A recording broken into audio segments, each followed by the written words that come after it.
$124 trillion, you heard that right. $124 trillion in wealth is expected to change hands through 2048, according to Cerulli Associates. $105 trillion of that is expected to flow to heirs, with $18 trillion going to charity. So with all of that money already flowing from one generation to the next, we're going to talk about risk management practices to help people properly protect their wealth. Joining me here in studio, we've got Mary Lago, who is the Chief Wealth Strategist at Ferguson Wellman Capital Management. Great to have you here in studio with us. Thank you so much for having me, Brad. Absolutely. So let's talk about this a little bit. The great wealth transfer and how people can set up a holistic approach for both passing on wealth and inheriting wealth. Exactly. So with all of this wealth in transit, it's important, there are important implications for both the givers and the receiver. And so you want to transition that wealth to happen in a way that maybe benefits not only from the wisdom of the investment knowledge that has helped build these resources, but also incorporates the values of the individuals that will be giving these funds away. For those who will be receiving the wealth, it's important that they get exposure to those concepts, to start with basic things like investing and wise tax strategies. And there's some great tools available to help build that comfort.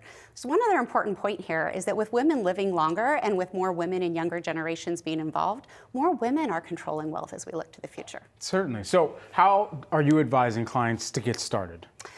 Well, in terms of simple steps that individuals can take to start building comfort level at the younger generations, if you have young individual family members who are early in their careers, setting up a Roth IRA is a great opportunity to start build some comfort with investing, as well as having some skin in the game so that they really care what's happening. It also has other benefits such as growing tax-free for a long period of time. Donor advised funds are a great way to engage individuals with your philanthropic values. So that not only, again, has great administration ease and tax benefits, but really helps instill some of those values and transfer some of those discussions around why are you giving and what do you hope the benefits will be. As investment advisors, we're really focused on managing the risk in the investments. And so many higher net worth individuals have the challenge of some embedded gains. They have concentrated positions. And we say in the industry, concentrations build wealth, and diversification retains it.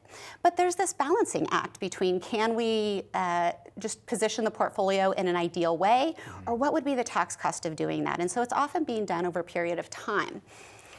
With that in mind, when you talk about risk is viewed differently among different generations as well. And so when you see and think about some of the sectors that might see more inflows as this great wealth transfer takes place, what are those sectors that are set to benefit the most, perhaps? Well, more than looking at the sectors, I mean, certainly we look at the younger generations, they're more comfortable with things like technology. They believe and they've seen more of the benefits of those. I guess I think of it more in terms of, I think of it less in terms of which sectors are set to benefit and more what are the ramifications and how can we help equip these generations so that they're going to be prepared and engaging them in the process, also paying attention to the taxes.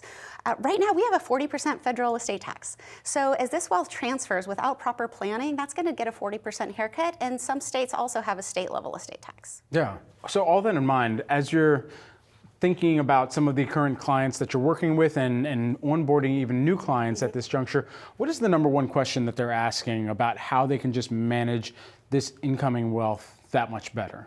It's really about knowledge. How can we help equip the future generation so that they are prepared? And it's using some of those simple places just to get started, maybe bringing them along with you to meetings with your investment advisor, with your CPA, with your attorney. So we encourage individuals not only to build up their own skill sets if you're going to be on the receiving end of some of that wealth, but also to build a team around you. So again, it's that triad of an investment advisor and a CPA and an attorney that can really help guide, because depending on your situation, the risk might look quite different.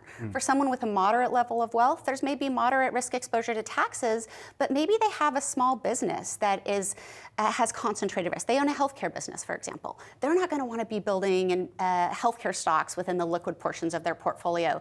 They want to build their liquid wealth in a way that's complementary to other things that they may have in their life. Could be real estate, whatever it is. Pay attention to their particular portfolios, their particular risk, and build around it. Really solid insights. Mary, thanks so much for taking the time. Thank you for having me, Brad.